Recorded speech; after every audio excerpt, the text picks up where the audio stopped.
Okay, in this session we're going to cover the control of the cell cycle, and throughout this session we're going to look at the main stages of the cell cycle and look at the stages where we've got DNA replication, growth, protein synthesis, cytokinesis, and look at the main stages of the cell cycle.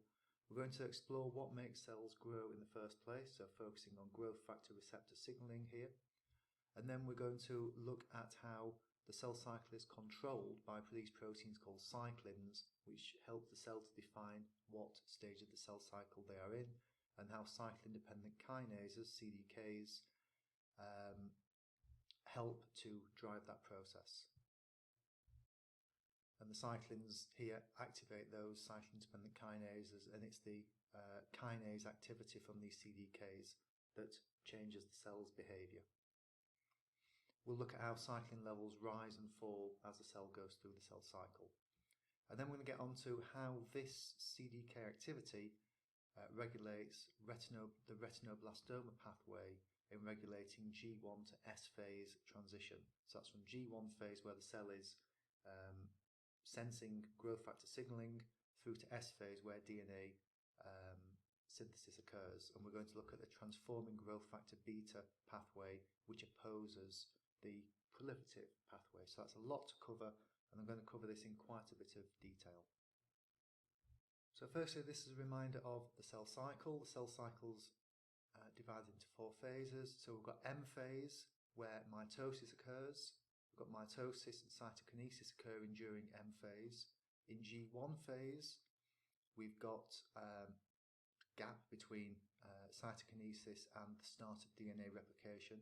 So this is the phase where growth factors act upon the cells, and also in this phase we've got the cell doubling its mass as well, or partly doubling its mass. S phase is where DNA synthesis occurs. So think back to your lectures on the replication fork.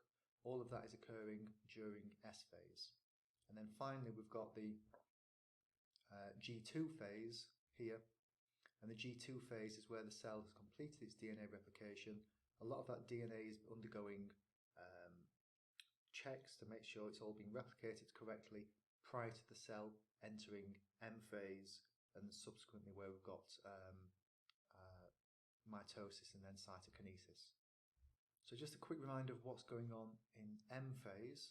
So in M phase, this is after a cell has gone through G1, S and G2 phase. So your DNA replication occurs in S phase, and G1, S and G2 are what we call interphase. And at interphase, the nucleus looks like a fuzzy blob down the microscope. The chromosomes are not visible as distinct chromosomes. When the cell enters prophase, you start to see some degree of chromatin condensation. Prometaphase, you can see the chromosomes starting to try to line upon the mitotic spindle. At metaphase, this is where all the chromosomes are lined up, and each chromosome is made up of 2 separate chromatids. Prior to S phase, 1 chromosome was a single chromatid. At metaphase, 1 chromosome is 2 chromatids. One's going to be pulled one way, one's going to be pulled the other way.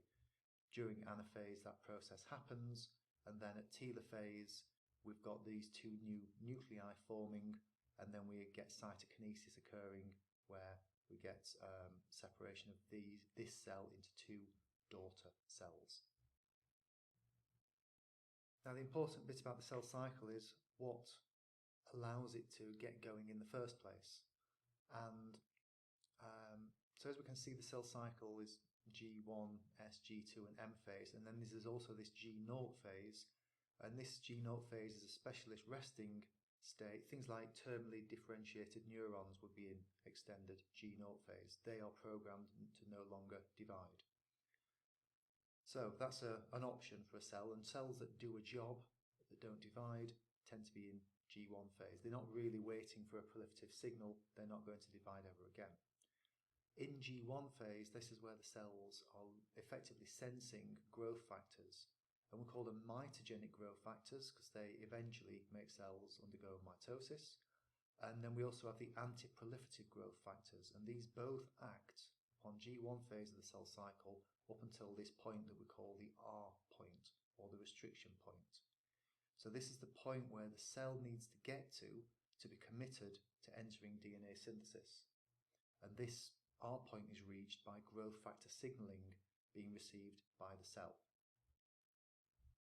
So this slide shows mitogenic growth factor signaling, and there's some proteins on here that you don't need to particularly worry about just yet, but it illustrates the whole process that's going on. This is the cell's plasma membrane, and on its membrane are growth factor receptors.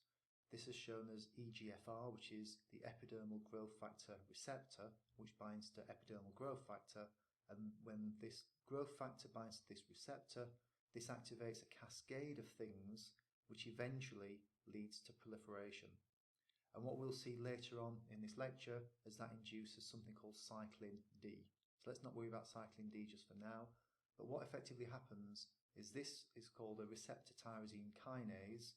Kinases are phosphorylating enzymes, and what we're effectively getting is a phosphorylation step, a phosphorylation of this receptor occurring when the ligand is bound. That will activate a protein called RAS, and then RAF, and then MEK, and then ERK. This is what we call the MAP kinase or mitogen activated kinase cascade. And the end point of this is activating cyclin D, which we're going to come onto as a focus of this lecture. So this is just what's happening between growth factors and cyclin D going up that we're about to learn about. And it's these mitogenic growth factors that are in growth medium that make cells grow, which we talked about last week. So once a cell receives a signal to undergo cell cycle, induction of cell cycle, there are various checkpoints where the cell goes through a go or no-go checkpoint. And the first one is the R point. So if you've got sufficient mitogenic growth factor signaling, then the cell will go through this R point or restriction point. If the cell senses that there is some DNA damage in G1 phase, it will tend to not enter the go past the R point if it senses that there is some DNA damage. Then the cell enters S phase, and again, if DNA damage occurs, then the cell cycle will be halted and the cell will not go any further into the cell cycle.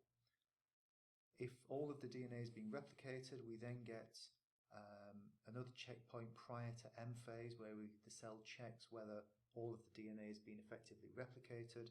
If there are bits of chromosomes that have not been replicated, then the cell cycle will stop at this G2M checkpoint.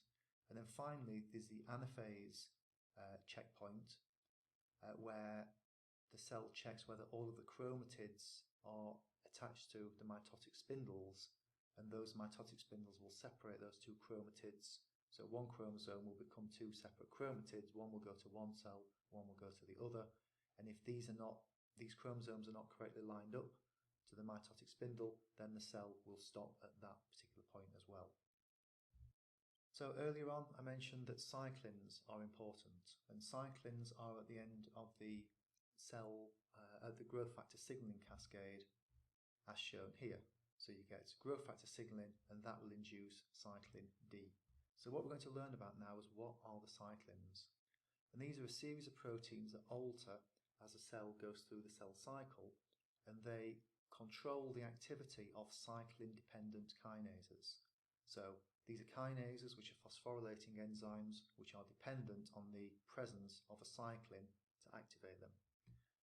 So in G1 phase we have cyclin D, and as cell receives growth factor signaling, cyclin D levels rise, and that helps to regulate the progression from G1 to S phase. There's also a G1S cyclin called cyclin E, and this helps to get the cell through the R point. So cyclin D goes up first, then cyclin E goes up. In S phase we get cyclin A, and then we get cyclin B to promote mitosis occurring. And this shows how these go up and down throughout the cell cycle. And here you can see in M phase we've got high levels of cyclin B, and then they drop again. So if we say the cell cycle starts here, cell receives some growth factor signaling, all cyclin levels are low at the end of M phase, and then cyclin D levels start to rise in response to growth factor signaling. They hit a certain level, cyclin D will activate a cyclin-dependent kinase, and then we will get, that will help to signal the rise of the next cyclin, which is cyclin E, and that will get the cell through the R point. Once a cell has got high levels of cyclin E, the cyclin E levels will start to fall, and the next cyclin will rise, which is cyclin A. And cyclin A is crucial for a lot of the changes that occur during S phase. So cyclin A activates a cyclin-dependent kinase. That is crucial for activating various things on DNA replication. Then those levels will fall once DNA has been synthesized, and then cyclin B will rise, and that will help to onset the anaphase transition. So we want the cell to transition through anaphase. So metaphase to anaphase transition is what this cyclin is controlling. So this is what happens every single cell cycle. So there is a strange way to remember these cyclins based on which cell cycle they're in. So I talk about G1 being cyclin D, G1S being cyclin E. It's only when you write them out in this particular way you realise that they are in some sort of pattern. And they're in this pattern because when the cell cycle was first studied, and this was in the animal model of sea urchin eggs, when those sea urchin eggs were fertilised, the first cyclin that was seen was cyclin A, which controlled S phase. And then they saw another protein appear, and they called that cyclin B. And then another cyclin appeared, which was cyclin C, that we don't really talk about very much. And then cyclin D, and then cyclin E. So as long as you can remember that the cell cycle starts for some people at S phase, and that's cyclin A, and we don't really talk about cyclin C, then you realise that this numbering system that goes D, E, A, B actually has a sensible system to it. If you also remember that cyclin C is obviously between B and D, and cyclin C is sometimes referred to as the non-cycling cyclin because it may well be controlling those cells in a specialised resting state. After M phase, cyclin C may be controlling the cells that are no longer proliferative.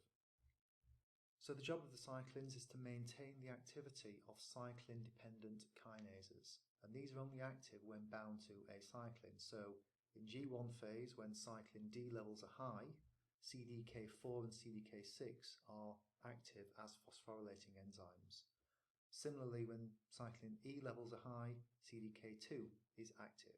And what you can see is at each stage of the cell cycle, a different combination of cyclin-dependent kinases are active. So the cell effectively knows where it is, and specific processes are only active when a certain cyclin is produced. Now the main ones that we're going to look at is CDK4 and 6 and CDK2, because we're going to look at how cyclin D and E control the transition from G1 of the cell cycle into S phase. And this all relates around the retinoblastoma protein, also called pRb, little p for protein, Rb for retinoblastoma. And this protein can drive cells through the R point, which is that first checkpoint. And what these cyclin-dependent kinases are going to do is phosphorylate this pRb protein, which I'm going to show you in a moment, to allow S phase to start. And that's going to have a very clear effect on retinoblastoma, which I'll show you in a moment. So CDK activity is key to overcoming the R point, and this R point is towards the end of G1 but before DNA synthesis has started.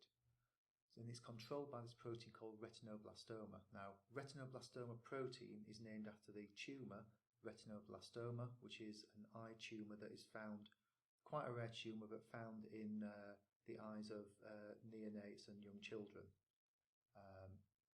And the retinoblastoma protein controls cell proliferation. And in these children that develop a retinoblastoma, the gene coding for pRb, retinoblastoma protein, is defective, and that results in the unregulated proliferation of eyes in that developing optic nerve. So that's where the name comes from. Now the job of retinoblastoma protein is to hold on to these transcription factors called E2Fs, and the E2F family of transcription factors drive S phase gene expression. So you think of all of the genes that you think are required for S phase, DNA polymerases, DNA repair enzymes, synthesis of nucleotides, histones, all of these things need to be expressed at a higher level in S phase and just prior to S phase starting. So E2F transcription factors will drive a whole bunch of S phase dependent genes. Now during G1 phase of the cell cycle, they are being held onto by pRb protein, whilst ever pRb is unphosphorylated. And the job of the cyclin dependent kinases is to phosphorylate pRb to make it let go of its E2F transcription factors, and those E2F transcription factors can then drive S phase gene expression. So as we're about to see, cyclin D will activate its cyclin-dependent kinases, CDK4 and 6. They will phosphorylate pRb. That will release a little bit of this E2F transcription factor that can go off to the nucleus. That is going to induce some cyclin E. Cyclin E is going to bind to and activate its own cyclin-dependent kinase, CDK2, and that CDK2 is going to phosphorylate the retinoblastoma protein and cause a whole-scale release of E2F transcription factors. So it's a two-stage process. Cyclin D effectively primes the system to induce cyclin E. Cyclin E then activates CDK2, and we get a whole-scale, complete release of E2F transcription factors from pRb. I've got some little diagrams of this coming up. So this is the whole process. Here we can see we've got a mitogen, so let's say that's epidermal growth factor, binding to the epidermal growth factor receptor, activating RAS. Now I showed you on the previous one there was RAS, RAF, MEK and ERK, and I called that the MAP kinase cascade. MAP kinase is mitogen activated protein kinase cascade. The key point is we're going to activate this cascade of kinases. At some point we're going to get induction of a gene called MYC. MYC is a very proliferation related transcription factor, often overexpressed in cancers, but the normal job of MYC is to induce cyclin D. So mitogen binds receptor, goes through this MAP kinase cascade, that induces MYC, and MYC directly activates the cyclin D gene to produce cyclin D protein. The end result of that is that we've got cyclin D protein which can bind to cyclin-dependent kinase 4 and 6, and that means that the phosphorylating site is now active, and this can bind to retinoblastoma protein and phosphorylate it. And as we'll hear later, transforming growth factor beta is an antiproliferative growth factor which does the complete opposite. It downregulates cyclin D. So this is the first of two slides that fully explain what is going on with retinoblastoma protein, cyclins and cyclin-dependent kinases, and the next slide will explain the E2F stage. So right at the very beginning of the cell cycle, after M phase, we have dephosphorylation of the retinoblastoma protein. So around this cell cycle here there's this red border, and that's just been put on there to illustrate the degree of phosphorylation of pRb. pRb becomes dephosphorylated after M phase. When it's dephosphorylated, it will bind and sequester E2F transcription factors. During G1 phase, and we get mitogens acting on the cell. We start off with low levels of cyclin D. Cyclin D will bind to its CDK4 partner. That will add on a few phosphorylations to the retinoblastoma. Nothing much going on, but that is enough to induce cyclin E expression. So a small amount of E2F release due to this, what we call hypophosphorylation of pRb, is enough to induce some E2F transcription factor release that will cause cyclin E to be transcribed and then subsequently translated. Cyclin E will come along, bind to CDK2, and this active complex will hyperphosphorylate pRb. So we've gone from unphosphorylated to hypophosphorylated to hyperphosphorylated. And this hyperphosphorylation step will release E2F transcription factors, and they will go off and drive S-phase gene expression. Now this is where TGF-beta, or transforming growth factor beta, is important. It can downregulate cyclin E. It can also downregulate cyclin D as well to try to stop this process from occurring. And this finally regulates mitogen activity. If you've got a small amount of mitogens present and some TGF-beta, nothing will happen. If you've got more mitogens than TGF-beta, something will happen. Now, throughout the rest of the cell cycle, the retinoblastoma phosphorylation remains high, and then at the end of the cell cycle, it's dephosphorylated, and the cell is effectively, this is putting a brake on the cell cycle, so the cell has to receive another proliferative signal before it divides again. So this slide illustrates what's going on with pRb. pRb is this green sausage-shaped protein here, and at the start of the cell cycle, after M phase, it's completely unphosphorylated. And when it's unphosphorylated, and to some extent when it's hypophosphorylated, it clings on tightly to the E2F transcription factors. So cyclin D comes along, activates CDK4 and CDK6, releases a bit of E2F transcription factor. That can allow cyclin E to be produced, and then cyclin E will come along and hyperphosphorylate pRb and completely release the E2F transcription factors. They will float off, be transported into the nucleus and act as transcription factors for S-phase dependent genes.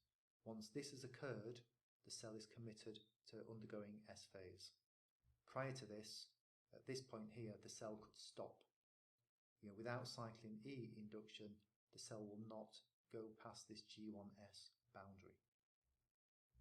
Okay, this is probably a good place to take a pause and take 10 minutes to go back over everything I've covered and write down the function of a mitogen receptor, a cyclin D, cyclin E, and their respective CDKs.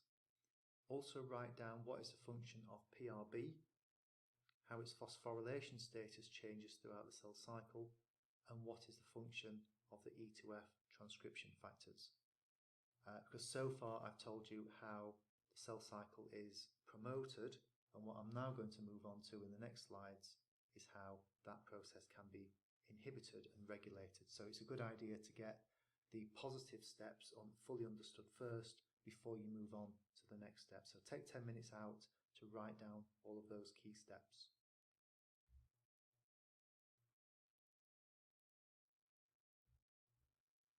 Okay, so what I'm now going to talk about is how the cell cycle can be stopped when we don't want it to occur. Now you have to remember that mitogens are present, they're widespread, but we don't want cells to grow all the time. We want to be able to put a brake on the cell cycle when we want the cell cycle to stop. And that can be just because there are not enough mitogens present, or it could be because something has happened such as DNA damage and we need to stop the cell cycle. So we have two different classes of proteins that can stop the cell cycle, and these are the CDK inhibitor proteins and on the next slide, the CDK interacting proteins. So both of these proteins block the activity of cyclin-dependent kinases. And although they effectively do the same thing, they are unrelated classes of proteins, but they just do the same job.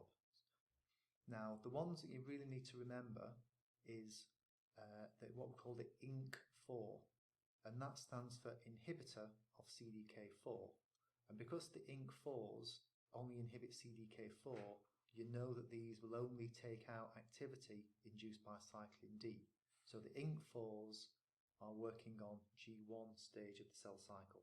These are the first line of inhibitors of the cell cycle.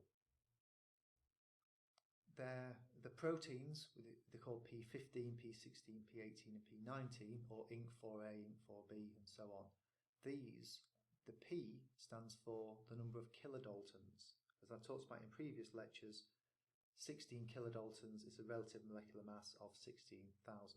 So the size relates to the number. So the INC4s, some of them are induced by TGF-beta, and TGF-beta is a growth inhibitory growth factor. It's the only inhibitory growth factor you'll really come across.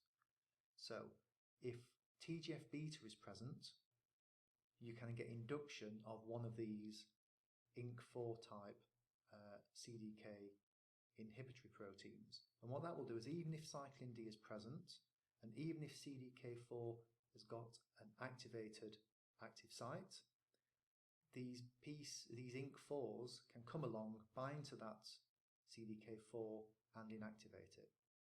So P16 is something that we see quite a lot in cells that are senescent, that are damaged and are programmed never to divide again. High levels of P16 will completely block cells entering the cell cycle because CDK4 activity is blocked. So these tend to be suppressed by mitogens and activated by TGF-beta, and that's to promote the cell to be in the active proliferative state.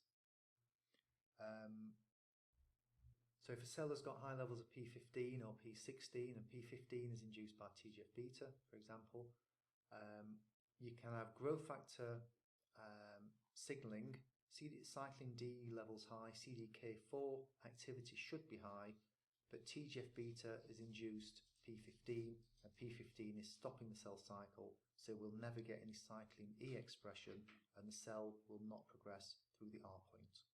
We also have a second set of proteins called the cyclin-dependent interacting proteins, and the two that you need to know about are P21 and P27. P21 is probably the most interesting of these. They both bind to both the CDK and the cyclin together to inhibit the activity. So whereas the previous ones just bound to the active site of the CDK itself, this one binds to both the cyclin and the CDK to block activity. And it targets both cyclin E and A. So these can stop the cell cycle before the R point and after the R point. So particularly in response to DNA damage, we'll get P21 expressed. But these can also hold cells in an extended G0 state. So P27 is shown here in red, and this is a bit of developing brain, showing that in green you have cells that are dividing, so you've got neurons dividing.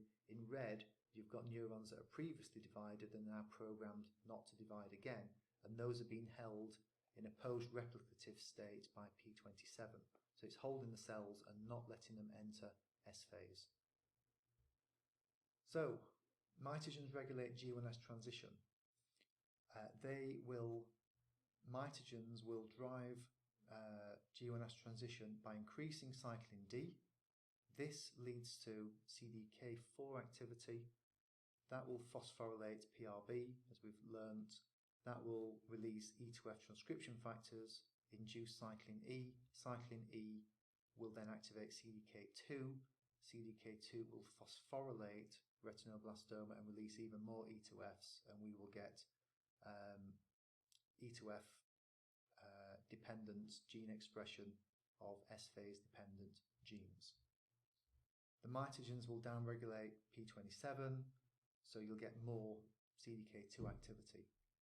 And one of the best mitogens to remember is platelet-derived growth factor. It's a potent mitogen. It's released from platelets during the blood clot formation, and that will promote local tissue repair via proliferation of any local cell type. So that's a classic mitogen. In contrast, you've got your growth inhibitory factors, particularly TGF-beta, transforming growth factor beta. This will downregulate cyclin D, so it will be opposing the mitogenic actions.